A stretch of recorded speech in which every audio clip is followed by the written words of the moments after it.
O grito ecoou pela garagem como um trovão. Pai não acorda. Pai, por favor. Dois meninos idênticos, olhos cheios de terror, sacudiam o corpo imóvel do homem no chão sujo de óleo. João, com o coração disparado, largou a chave inglesa e correu para eles, sem saber que aquele momento rasgaria o véu de sua solidão e o lançaria em um turbilhão de amor, dor e redenção nas ruas ensolaradas de Lisboa. João ajoelhou-se ao lado dos gêmeos, o ar denso com o cheiro de borracha queimada e metal quente.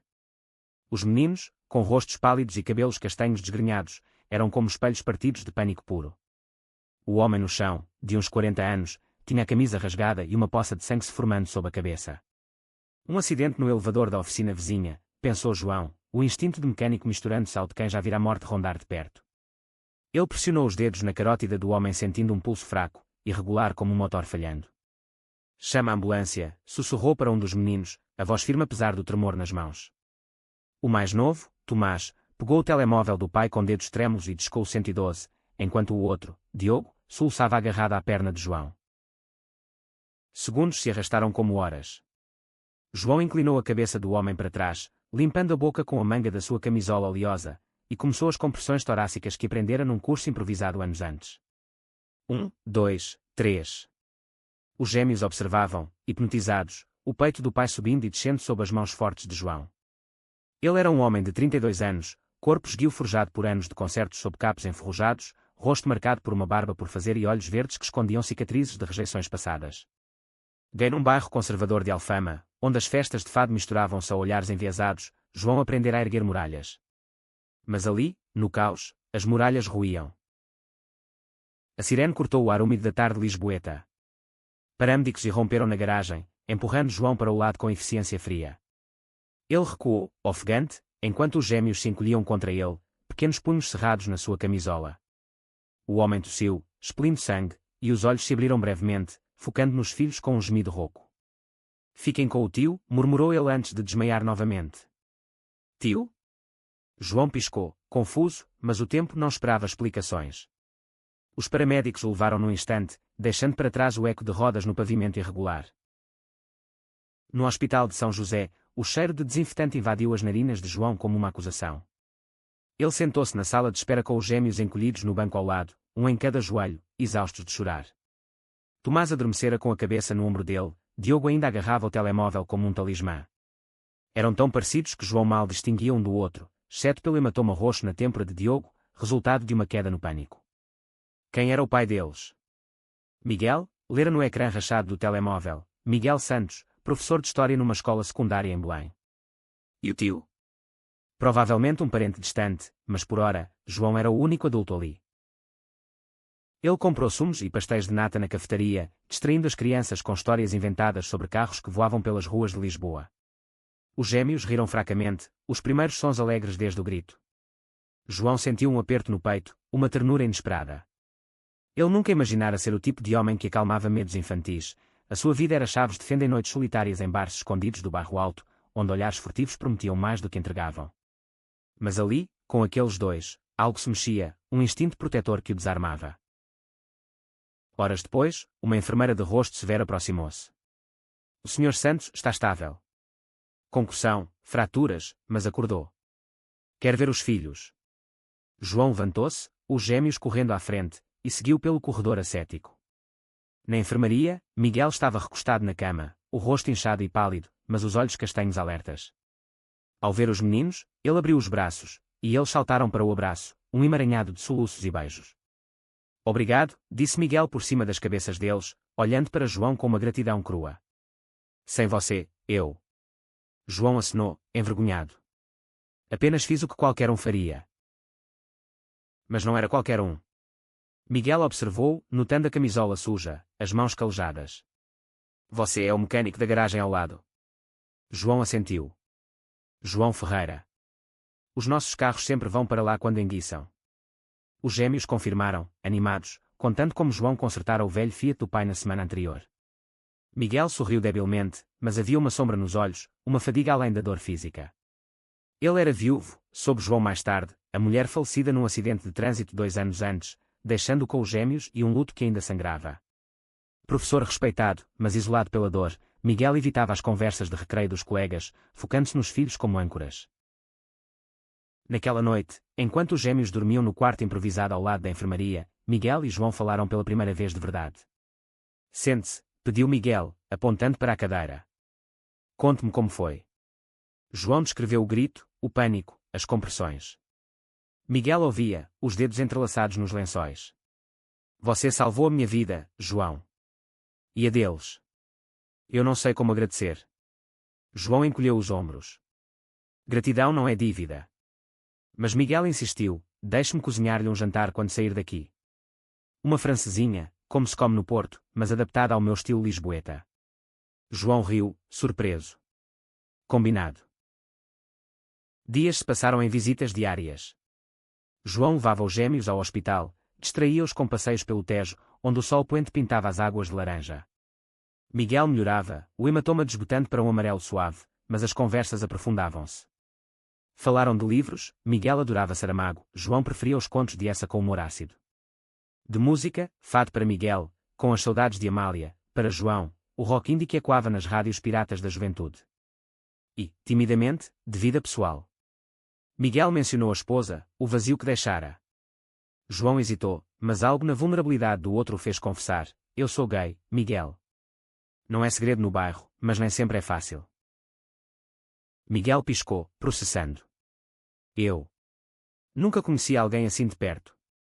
Mas você é um bom homem, João. Isso é o que importa. Não havia julgamento, apenas curiosidade genuína. João sentiu um alívio raro, como se uma peça enferrujada se encaixasse.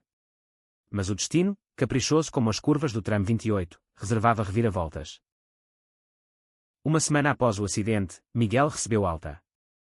João ofereceu-se para levá-los para casa, o seu carro uma carrinha velha mas fiável, cheirando a óleo e aventura. A casa dos Santos ficava num prédio modesto em Alcântara, com vista para o estaleiro onde navios dormiam como gigantes adormecidos. Os gêmeos correram para dentro, gritando sobre brinquedos esquecidos, enquanto Miguel e João descarregavam as malas.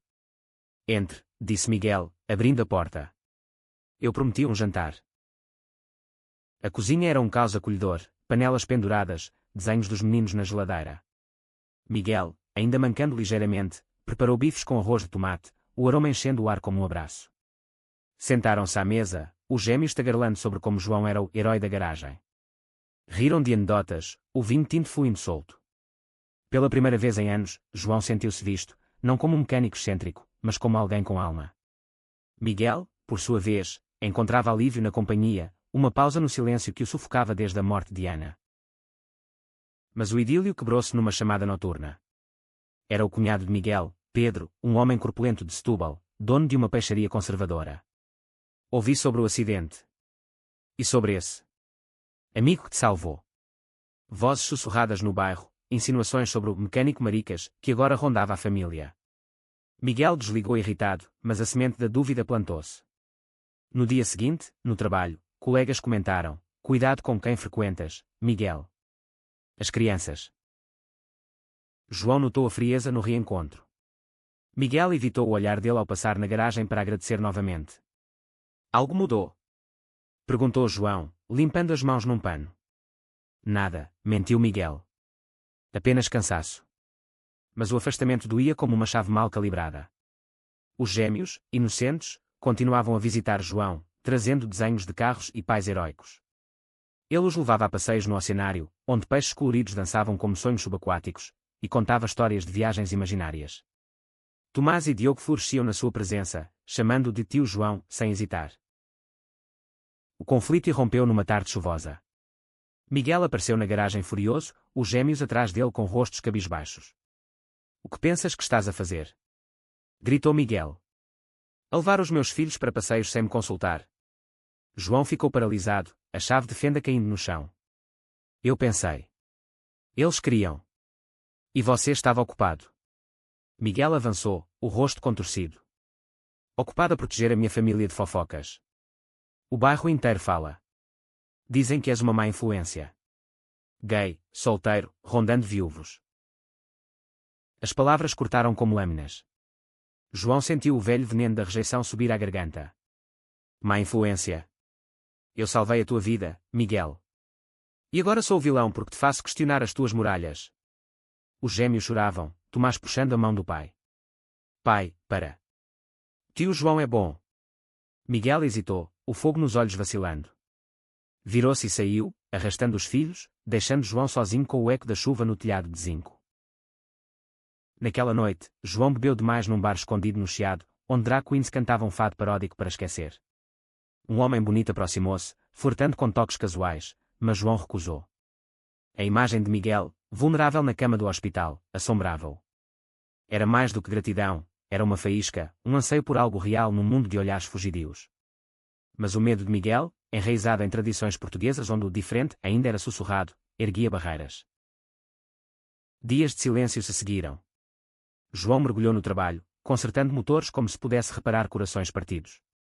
Então, um telefonema, Diogo estava febril, uma infecção pós-acidente. Miguel, exausto no hospital novamente, pediu ajuda. Vem, por favor. Os gêmeos precisam de ti. João foi, o coração em guerra. Na sala de espera, encontrou Miguel destruído, a barba por fazer, olhos vermelhos. Desculpa, murmurou Miguel. Eu entrei em pânico. O bairro, o passado. Ana era aberta, mas eu tenho medo de falhar com eles. João sentou-se ao lado, a mão roçando a dele acidentalmente. Falaram até o amanhecer, desenterrando medos. Miguel confessou, eu nunca amei ninguém como amei Ana, mas contigo. Sinto algo novo. Não sei nomeá-lo. João engoliu em seco. Talvez não precises. Deixa fluir. Era o início de uma dança hesitante, passos para frente e para trás nas ruas empedradas de Lisboa. Mas o passado de Miguel guardava segredos. Uma caixa velha no sótão revelaria cartas de juventude, amores reprimidos num Portugal pré-descriminalização, onde ser gay era crime. E João? O seu ex, um artista fugaz, reapareceria, trazendo ciúmes e acusações. Os gêmeos, testemunhas inocentes, forçariam verdades a emergir. A febre de Diogo se deu ao amanhecer, um alívio frágil como um nevoeiro no Tejo. Miguel e João saíram do hospital com os gêmeos sonolentos nos braços, o sol nascente banhando as fachadas amarelas de Lisboa em tons de mel. No carro, o silêncio era companheiro, não inimigo. Obrigado por vires, disse Miguel, olhando pela janela. Não só esta noite, mas sempre. João sorriu, desviando os olhos da estrada por um instante. Somos uma equipa agora. Para eles. Em casa, os rituais recomeçaram, sopa de legumes para Diogo, histórias antes de dormir contadas por João com vozes graves de piratas. Miguel observava da porta, um sorriso tímido nos lábios. Aquela noite, após as crianças adormecerem, eles sentaram-se na varanda com chá de limão, o rio murmurando abaixo como um confidente. Fala-me da tua vida, pediu Miguel. Antes disto tudo. João hesitou, o vapor do chá subindo como memórias. Cresci em Moraria, filho de um pescador e uma costureira. Descobri quem era aos 16, num beijo roubado atrás da sé. A família não aceitou bem. Fui para a rua aos 18, aprendi o ofício em oficinas clandestinas. Miguel ouvia, os olhos refletindo as luzes distantes dos navios. Eu era o oposto.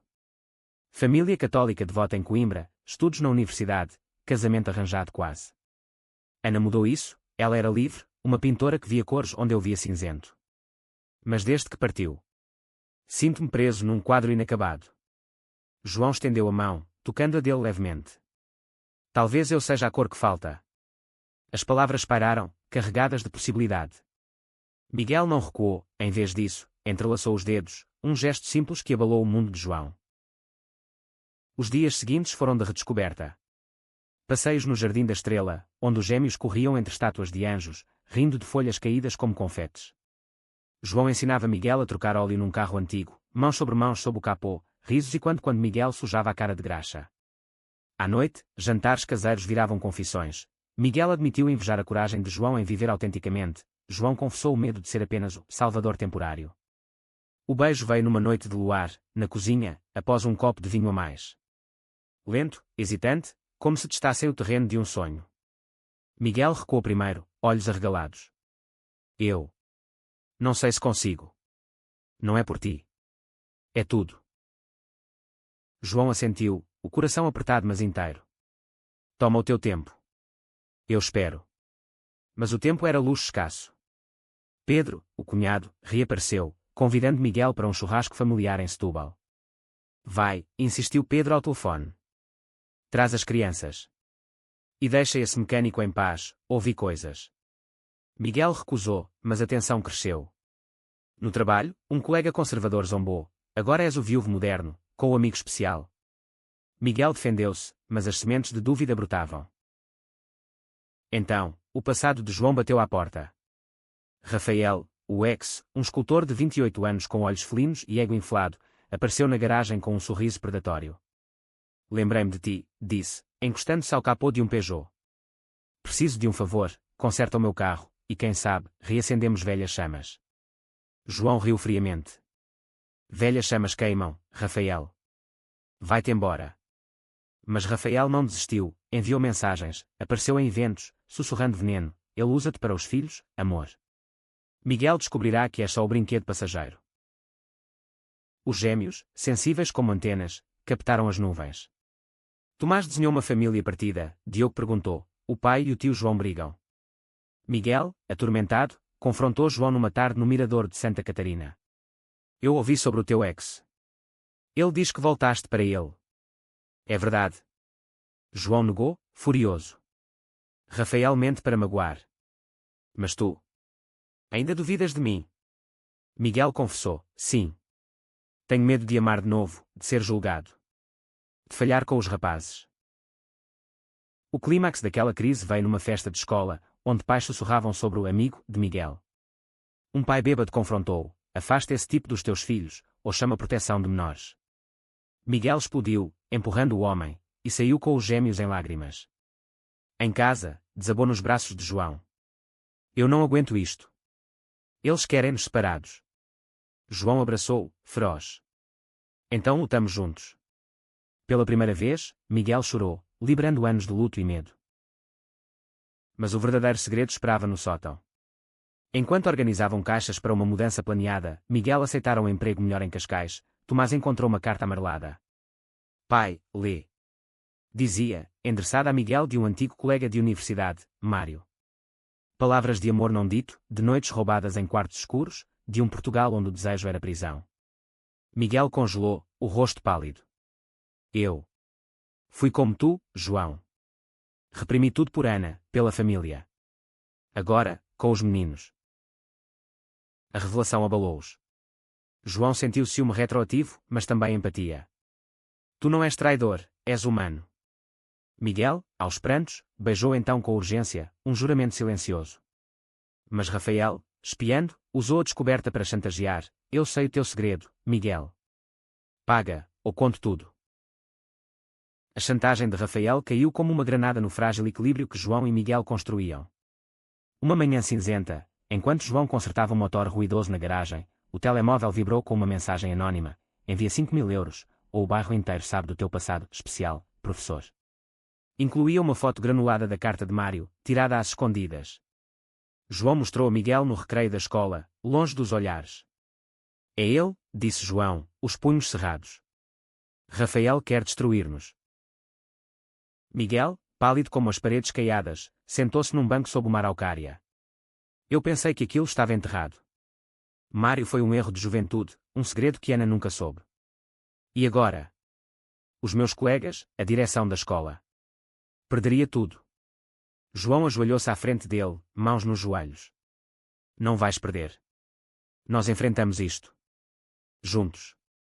Mas o medo nos olhos de Miguel era um abismo, e quando as noites em que ele se questionara, quem sou eu, afinal? Os gêmeos, alheios mas intuitivos, agravavam a tensão. Diogo acordava gritando de pesadelos sobre o pai, não acordando novamente. Tomás desenhava retratos de uma família com 4 figuras, incluindo João. Miguel, dividido, afastou-se sutilmente, cancelando jantares com desculpas de reuniões. João sentia o vazio crescer, como um carro sem combustível rolando ladeira abaixo.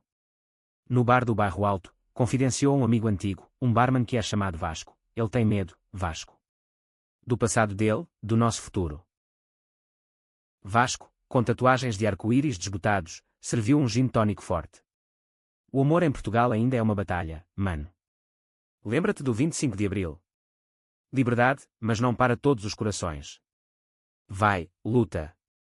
Inspirado, João planeou uma surpresa, um piquenique no Parque Eduardo VII, com pastéis de Belém e uma garrafa de vinho verde. Os gêmeos aplaudiram a ideia, ajudando a embalar sandes de fiambre. Mas no dia marcado, uma tempestade de verão desabou, transformando o parque num lamaçal. Em vez disso, refugiaram-se num café antigo no Rossio, com tetos altos e o cheiro de café torrado. Ali, sob o olhar indiferente de turistas, Miguel abriu-se novamente.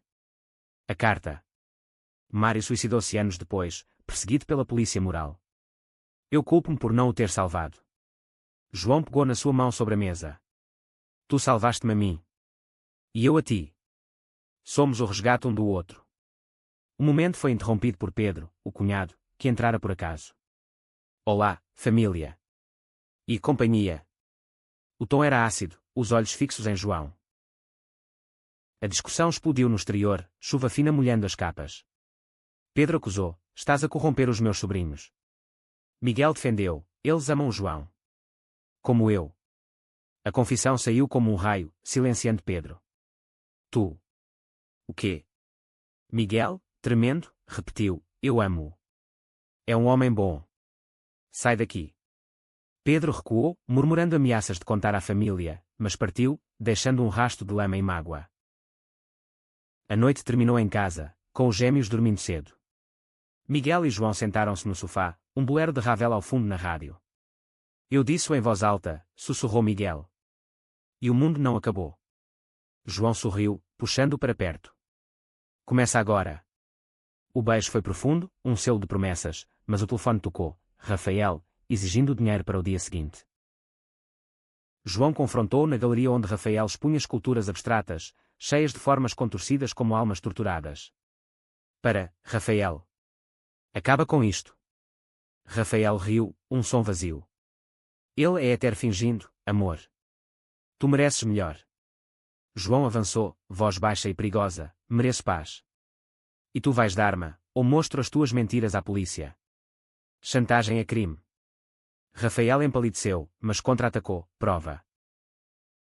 A prova veio de Vasco, que hackeou as mensagens com um truque de informático amador. Com evidências em mãos, João e Miguel foram à polícia em Lisboa, um processo humilhante mas catártico.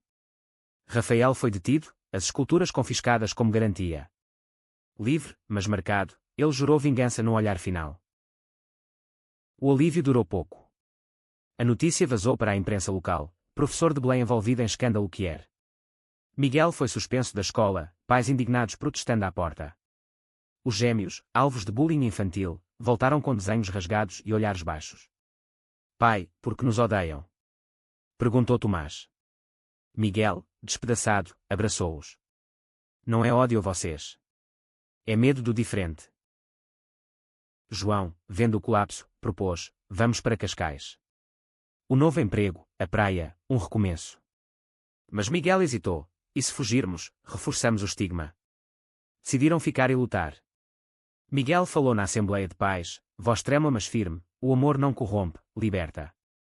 João está na nossa vida porque nos salvou. E eu amo-o.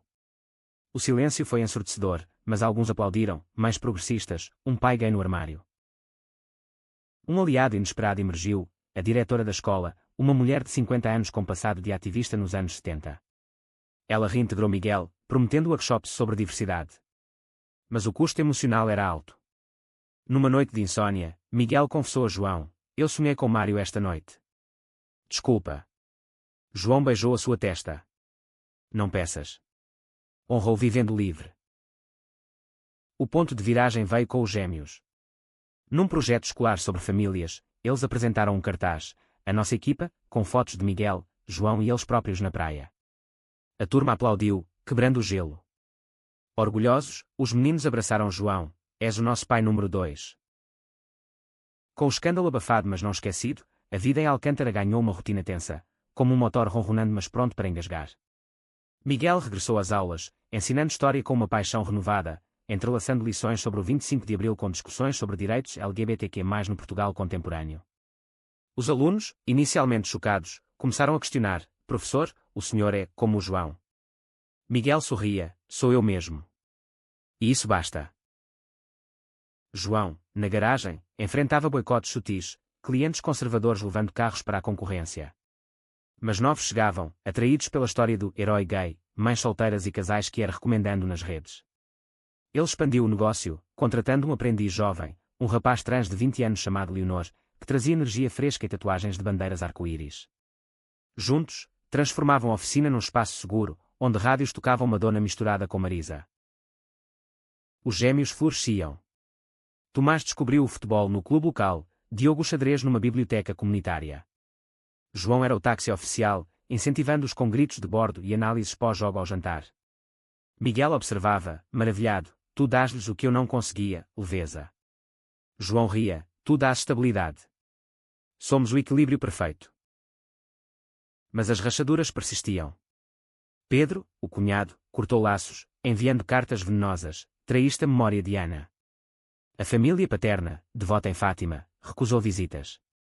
Miguel, numa peregrinação solitária ao santuário, ajoelhou-se perante a Virgem, lágrimas misturando-se à chuva: perdoa-me por amar de novo. Uma voz interior, talvez a de Ana, sussurrou: ama. É o que eu queria para ti. De volta a Lisboa, ele contou a João, que o esperava com um jantar de bacalhau à Brás. Não precisas de perdão divino, disse João, servindo o vinho. O teu coração é o juiz. Naquela noite, fizeram amor pela primeira vez, lento, exploratório, cheio de sussurros e toques que curavam feridas antigas. Não era luxúria, era fusão, dois homens reclamando o direito à intimidade num mundo que ainda os espiava. A reviravolta veio de onde menos esperavam. Rafael, solto sob fiança, contactou Miguel não com ódio, mas com arrependimento. Numa carta enviada à escola, confessou: fui amargo porque invejava o que tinhas com João. Eu perdi o meu amor para a SIDA nos 90s, e culpei o mundo. Desculpa. Incluía um donativo anónimo para uma associação LGBTQ+. Miguel, tocado, perdoou em silêncio, partilhando a carta com João. Vês? Disse. Até o veneno pode virar remédio. Inspirados, envolveram-se na comunidade. Participaram na Marcha do Orgulho em Lisboa, os gêmeos com bandeiras pequenas, gritando slogans com vozes agudas. A multidão rugiu, um mar de cores onde João e Miguel se beijaram abertamente pela primeira vez em público. Um repórter da RTP capturou o momento, transformando-os em símbolo: o professor e o mecânico, amor contra o preconceito. Mas o alto preço veio com uma tragédia. Durante uma viagem de fim de semana a Sintra, o carro de João avariou na serra, longe de sinal. Enquanto esperavam a reboque, Diogo escorregou num trilho rochoso, caindo e fraturando o braço. No hospital de Sintra, o pânico reviveu o acidente original. Miguel, hiperventilando, acusou: se não fosses tão imprudente. João, ferido, rebateu: eu. Tu insistes em aventuras para provar normalidade. A briga explodiu no corredor, vozes e quando como tiros. Os gêmeos, no quarto, taparam os ouvidos. Pedro, alertado por um telefonema, apareceu como um furacão: vês? Esta relação é tóxica. Miguel, exausto, deixou levar os meninos para Setúbal, por segurança. João partiu sozinho para Lisboa, o coração em farrapos, questionando: salvei uma família só para a destruir? Dias de separação foram inferno. João trabalhou até cair, ignorando chamadas. Miguel, em Setúbal com Pedro, sentia o vazio como uma ressaca. Os gêmeos choravam por tio João, recusando-se a comer. Tomás escreveu uma carta: volta, por favor. Nós amamos-te. Diogo acrescentou um desenho de 4 mãos unidas. O catalisador foi uma assembleia familiar em Fátima, convocada por Pedro. Miguel enfrentou tios e primos: eu amo João. Ele é família. Se não aceitarem, perco-vos a todos. Silêncio. Depois a mãe de Miguel, uma viúva quieta, falou: filho, o amor é graça divina. Não o rejeites. Pedro, derrotado, recuou: talvez eu esteja errado. Miguel correu para Lisboa, encontrando João na garagem à meia-noite, curvado sobre o motor morto. Desculpa, implorou, caindo de joelhos. Eu tenho medo, mas mais medo de te perder. João ergueu, lágrimas nos olhos. Então casa comigo. Não legal, mas no nosso coração. Promessas trocadas sob as luzes fluorescentes, seladas com um abraço que curou. O casamento improvisado marcou uma viragem, um ritual particular num terraço com vista para o castelo de São Jorge. Os gêmeos, vestidos com camisas brancas, serviram de testemunhas, espalhando pétalas de buganvília roubadas do jardim. Miguel e João trocaram anéis simples de prata, gravados com Equipa Eterna. Prometo-te risos nos dias cinzentos, disse João. E aventuras nos claros, respondeu Miguel. Beijaram-se ao pôr do sol, o céu em chamas como bênção.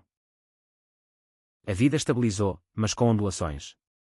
O novo emprego de Miguel em Cascais exigia mudança, e João vendeu a garagem para abrir uma em Oeiras, perto da costa. A transição foi caótica, caixas empilhadas, noites em hotéis baratos, os gêmeos reclamando de casa errada. Mas a nova morada, uma vivenda com jardim para o mar, trouxe alegrias. Tomás e Diogo ganharam um cãozinho, um vira-lata chamado Esperança, que corria pelas dunas como um furacão peludo. Na comunidade de Cascais, mais cosmopolita, encontraram aceitação. Vizinhos organizavam churrascos onde João grelhava sardinhas, contando histórias de mecânica com humor. Miguel juntou-se a um grupo de pais que partilhando experiências. Mas ecos do passado perseguiam. Um artigo sensacionalista no Correio da Manhã reabriu feridas, intitulando O Escândalo do Professor Gay. Ameaças online inundaram as caixas de correio, forçando-os a mudar perfis nas redes. João, pragmático, instalou câmaras e ensinou os gêmeos sobre segurança online. Miguel, mais introspectivo, escreveu um blog anónimo sobre paternidade que viralizou. Leitores enviavam mensagens: obrigado por mostrar que o amor vence. Em particular, de Mários Irmão: o meu irmão teria orgulho de ti. O conflito maior veio de dentro. Miguel, promovido a diretor adjunto, enfrentou um conselho escolar conservador que questionava a sua influência. Numa reunião tensa, um membro idoso disse: as crianças precisam de modelos tradicionais. Miguel rebateu: tradição é evolução. O meu modelo é honestidade. Ganhou por pouco, mas o stress manifestou-se em insónias, pesadelos onde perdia os filhos novamente. João notou, organizando escapadelas, um fim de semana em Évora, templos romanos como metáforas de endurance. Ali, sob estrelas, Miguel confessou: às vezes, sinto-me impostor. Como se o meu amor por ti fosse compensação pela culpa com Ana. João, traçando padrões na areia: não é compensação. É expansão. O teu coração cresceu. Os gêmeos, agora 9 anos, trouxeram leveza. Num acampamento escolar, Tomás beijou um colega, inocente mas confuso. Miguel guiou: o amor é amor, filho. Seja quem for Diogo, mais reservado, perguntou sobre o casamento: quando é o nosso? João riu: todos os dias. Mas a reviravolta dramática veio com Pedro. Após meses de silêncio, ele apareceu em Cascais, sóbrio e arrependido. Eu errei, irmão. Perdi o meu casamento por rigidez. Deixa-me conhecer o João de verdade. Um jantar ao quarto seguiu, com peixe grelhado e conversas hesitantes. Pedro perguntou a João: como conquistaste o teimoso do Miguel? João piscou, com paciência e graxa. Risos quebraram o gelo, e Pedro tornou-se tio ocasional, levando os gêmeos à pesca. O clímax aproximava-se com uma crise de saúde. Miguel, ignorando fadiga, colapsou durante uma aula, stress acumulado levando a um ataque de pânico grave. No hospital, João reviveu o pesadelo original, segurando a mão dele enquanto médicos acalmavam o coração acelerado. Acorda, amor, sussurrou, lágrimas caindo. Os gêmeos, ao lado, gritaram: pai, o tio João está aqui. Miguel abriu os olhos, fraco mas sorridente. Eu sei. Ele sempre está. A recuperação forçou pausas, terapia familiar, onde desenterraram medos. Miguel admitiu: eu reprimi tanto que quase me quebrei. João, e eu, por medo de rejeição, quase fugi. Juntos, prometeram vulnerabilidade. Um aliado surpreendente, a imprensa, agora positiva, publicou uma série sobre famílias que era em Portugal. João e Miguel foram entrevistados, os gêmeos desenhando durante. O impacto, convites para palestras, um livro em planeamento. Mas o teste final esperava, uma viagem à família em Fátima. Com Pedro mediando, enfrentaram tios céticos. Miguel falou: o amor não é pecado, é milagre. João acrescentou: eu cuido deles como tesouros. Lágrimas fluíram, abraços trocados. Aceitação, incompleta mas real. Anos fluíram como o Tejo para o mar, suavizando arestas mas não apagando cicatrizes. Os gêmeos cresceram para adolescentes: Tomás, capitão da equipa de fado na escola, voz rouca e quando saudades inventadas; Diogo, prodígio do xadrez, competindo em torneios europeus. João e Miguel, agora na casa dos 40, equilibravam rotinas, oficinas expandidas com oficinas de reparo care-friendly, aulas de história infundidas com narrativas marginais. O amor deles amadurecera, de faíscas para brasa constante. Manhãs com café na varanda, mãos entrelaçadas vendo o nascer do sol sobre o Atlântico. Noites de debates acalorados sobre política, Miguel liberal, João anarquista prático, terminando em reconciliações apaixonadas. Desafios persistiam, debates sobre educação dos rapazes, onde Tomás questionava a identidade fluida, Diogo lidava com amores precoces. Mas falavam abertamente, um lar onde perguntas não eram tabu. Uma surpresa veio aos 50, Rafael, mudado por terapia, contactou para uma exposição conjunta. Esculturas dele e pinturas de Ana, herdadas por Miguel, num tema de redenção. A abertura em Lisboa foi um sucesso, com João discursando, arte cura o que palavras não tocam. Lágrimas e aplausos selaram paz. Pedro tornou-se pilar, casando-se com um homem gentil de Setúbal, expandindo a família. Festas anuais em Fátima celebravam não só fé, mas inclusão, com bandeiras arco-íris ao lado de velas. O clímax final, irónico, ecoou o início. Num domingo chuvoso, João sentiu dores no peito na garagem, colapsando sobre um capô. Os aprendizes chamaram Miguel, que correu com os gêmeos agora adultos. Pai não acorda! Gritou Tomás, e quando o passado? Mas João acordou, um infarto leve, rodeado de amor. No hospital, Miguel sussurrou, lembras-te do grito? Salvámos-nos mutuamente. Recuperado, João aposentou-se parcialmente, abrindo uma escola de mecânica para jovens LGBTQ+. Miguel publicou o livro, Corações em Oficina, uma história de amor português. Best-seller, inspirou gerações. Anos depois, no 30º aniversário do casamento, reuniram família e amigos na praia de Cascais. Os gêmeos, agora homens, brindaram, aos heróis que nos ensinaram a gritar não só por ajuda, mas por verdade. João e Miguel dançaram sob estrelas, mãos unidas. A vida mudara para sempre, não no grito inicial, mas na escolha diária de amar apesar de tudo. E assim, nas ruas ensolaradas de Portugal, onde o fado canta de perdas e vitórias, o seu amor perdurava, um motor afinado, rodando para horizontes infinitos.